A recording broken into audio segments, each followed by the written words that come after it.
কুল ইয়াতাওয়াফাকুম মালাকুল মাউতিল্লাযী উক্কিলা বিকুম সুম্মা ইলা রাব্বিকুম তুরজাউন। আল্লাহ রাব্বুল আলামিন বলেন, হে নবী, আপনি বলুন, তোমাদের উপর নিযুক্ত মৃত্যুর ফেরেশতারা তোমাদের জান কবজ করবে, তোমাদের রূহকে বের করে ফেলবে, তারপর তোমাদেরকে তোমাদের প্রতিপালকের কাছে ফিরিয়ে নেওয়া হবে। আজকে আমরা জানব মালাকুল মউত অর্থাৎ আজরাইল আলাইহিস সালাম মানুষের জান কবজ করে কিভাবে, এবং জান কবজ করার পর তাদেরকে কি করা হয়, মৃত্যুর পর মানুষের অবস্থা কেমন হয়, নেককার মানুষ যারা, ইমানদার মানুষ যারা, তাদের রূহ, তাদের আত্মাকে কিভাবে কবজ করা হয়, বের করা হয়, এবং নেককার দিনদার মানুষের রূহটাকে কিভাবে কবজ করা হয়, কিভাবে বের করা হয়, আমরা কোরআন এবং হাদিসের আলোকে ইনশাআল্লাহ জানব। প্রিয় দর্শক, পুরো ভিডিওটি দেখার জন্য আপনার কাছে বিশেষভাবে অনুরোধ করা হলো। অনেক কিছু আপনি জানতে পারবেন ইনশাআল্লাহুল আজিজ। আল্লাহ রাব্বুল আলামিন সূরাতুস সাজদার মধ্যে বলেছেন, কুল ইয়াতাওয়াফাকুম মালাকুল মাউতিল্লাযী উক্কিলা বিকুম সুম্মা ইলা রাব্বিকুম তুরজাউন। আল্লাহ রাব্বুল আলামিন বলেন, হে নবী, আপনি বলুন, তোমাদের উপর নিযুক্ত মৃত্যুর ফেরেশতারা তোমাদের জান কবজ করবে, তোমাদের রূহকে বের করে ফেলবে, তারপর তোমাদেরকে তোমাদের প্রতিপালকের কাছে ফিরিয়ে নেওয়া হবে। প্রিয় দর্শক, জান কিভাবে কবজ করা হয়? মালাকুল মউত বলতে আমরা যারা জানি আজরাইল আলাইহিস সালাম, কোরআন মাজিদে আজরাইল আলাইহিস সালামের নাম বলতে নেই। হাদিসের মধ্যে অন্য রাওয়ায়াতে হাদিসের মধ্যে আসছে, কোরআন মাজিদে বলা হয়েছে মালাকুল মউত, মৃত্যুর ফেরেশতা। মালাকুল মউত শব্দের অর্থ হলো মৃত্যুর ফেরেশতা। এই মালাকুল মউত অর্থাৎ আজরাইল আলাইহিস সালাতু ওয়াস সালাম মানুষের জান কবজ করে, এমনভাবে জান কবজ করে যে সে তার নিজ থেকে জান কবজ করে না। আল্লাহ রাব্বুল আলামিন যার হায়াত শেষ হয়ে যায়, যার হায়াত যখন শেষ হয়ে যাবে, তখন আল্লাহ রাব্বুল আলামিনের পক্ষ থেকে তার জান কবজ ত্যাগ করার জন্য, তার রূহকে বের করার জন্য আদেশ করা হয় মৃত্যুর ফেরেশতাকে। তখন আল্লাহর আদেশ পেয়ে তখন মৃত্যুর ফেরেশতারা তার সামনে চলে আসে। যদি সে নেককার মানুষ হয়, ইমানদার মানুষ হয়, তখন জান্নাত থেকে জান্নাতি ফেরেশতারা আসে, সুন্দরভাবে সুন্দর আকৃতিতে আসে, সুন্দরভাবে আসে, যাতে করে ওই ইমানদার ব্যক্তিটি সে ভয় প্রদর্শন না হয়, তার থেকে ভয় না লাগে। এবং মালাকুল মউত অর্থাৎ আজরাইল আলাইহিস সালাম বলেন, হে রূহ, তুমি সুন্দরভাবে বের হয়ে আসো। তখন জান্নাতি ফেরেশতাদের সামনে ওই রূহ আত্মাটা, ইমানদার রূহ আত্মাটা সুন্দরভাবে বেরিয়ে আসে।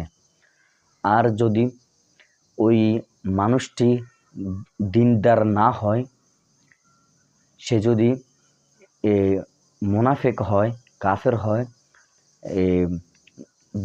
দিনদারিত্ব না হয়, বদকার মানুষ হয়, তখন জাহান্নামের ফেরেশতারা তার সামনে আসে, এমনভাবে আসে, ভয়ঙ্কর রূপ ধারণ করে তার সামনে আসে। তখন ওই আজরাইল আলাইহিস সালাম যখন বলে, হে বদকার রূহ, জাহান্নামের ফেরেশতারা আসছে, তোমার জন্য জাহান্নাম নিযুক্ত করা হয়েছে, তুমি জাহান্নামে। তখন সেই রূহ, সে আত্মাটা, সে মানুষটি ছটপট করতে থাকে, রূহটা ছটপট করতে থাকে। তখন ওই রূহকে বলা হয়, তুমি হে জাহান্নামী রূহ, তুমি বের হয়ে আসো।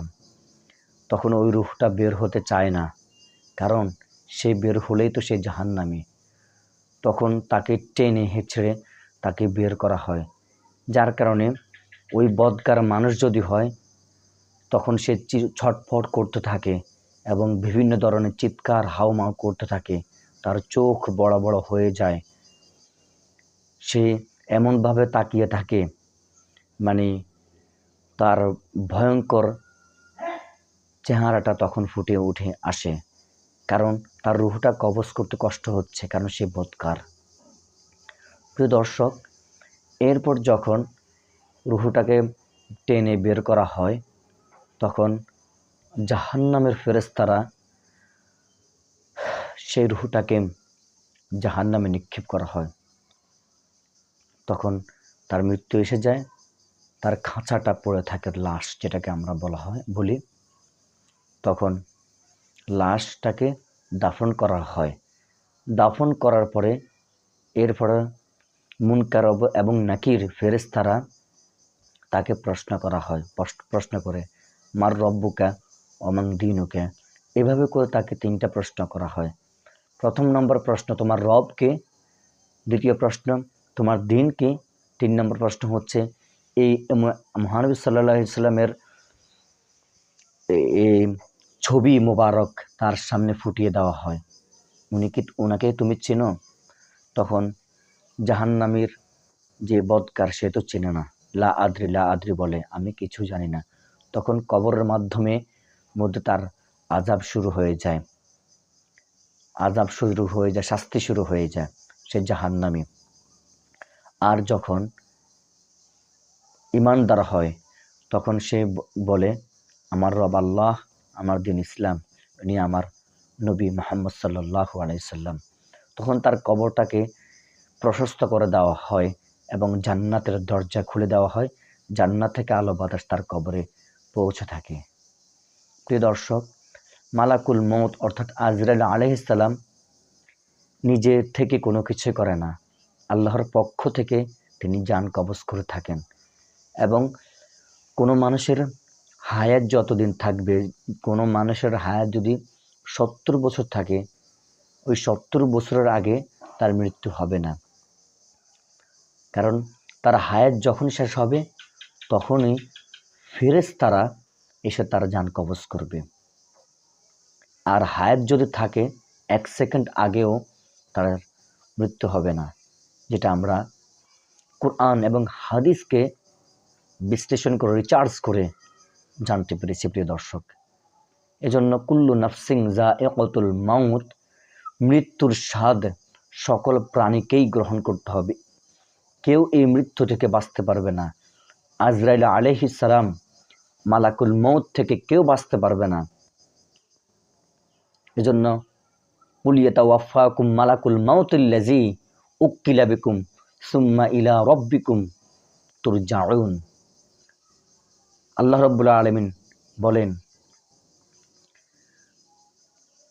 তাদের উপর নিযুক্ত মৃত্যুর ফেরেশতারা তাদের জান কবজ করবে, তাদের রূহ কবজ করবে, তারপর আমি আল্লাহ রাব্বুল আলামিনের কাছে তাদেরকে ফিরে আসতে হবে।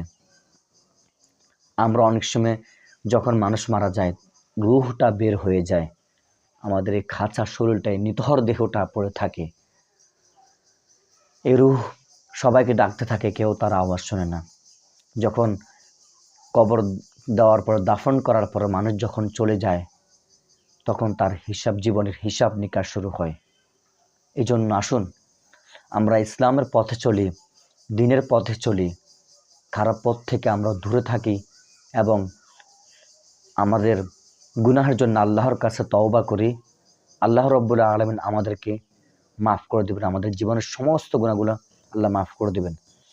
কোরআন আল্লাহ রাব্বুল আলামিন বলেন যে আমার রহমত থেকে তোমরা নিরাশ হইও না, ইন্নাল্লাহা ইয়াগফিরুয যুনুবা জামিআ, নিশ্চয় আমি তোমাদেরকে ক্ষমা করে দিব। এজন্য আসুন আমরা আল্লাহর কাছে তওবা করি, গুনাহ থেকে ফিরে আসি এবং মৃত্যুর আগে আমরা মৃত্যুর সামানা তৈরি করি, যাতে করে মৃত্যুর পর আমাদের জীবনটা, আখিরাতের জীবনটা সুন্দর হয়, কবরে শান্তির ব্যবস্থা আল্লাহ করে দেন এবং জান্নাতুল ফেরদাউস আল্লাহ যেন আমাদেরকে নসিব করেন। আল্লাহ হাফেজ।